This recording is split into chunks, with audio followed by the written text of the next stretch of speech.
Welcome to a phone finder review video on the Edifice ECB-20 using the Edifice app.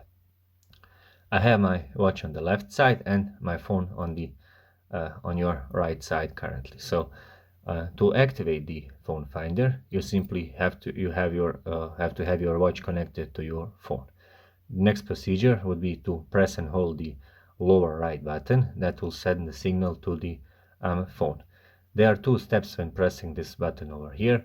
When I press the button and hold it, first you will see CNCT on this display over here. Then do not release the button yet until you hear the second beep and it's indicated find on this display. Then the watch will send the signal to the phone and the phone should ring.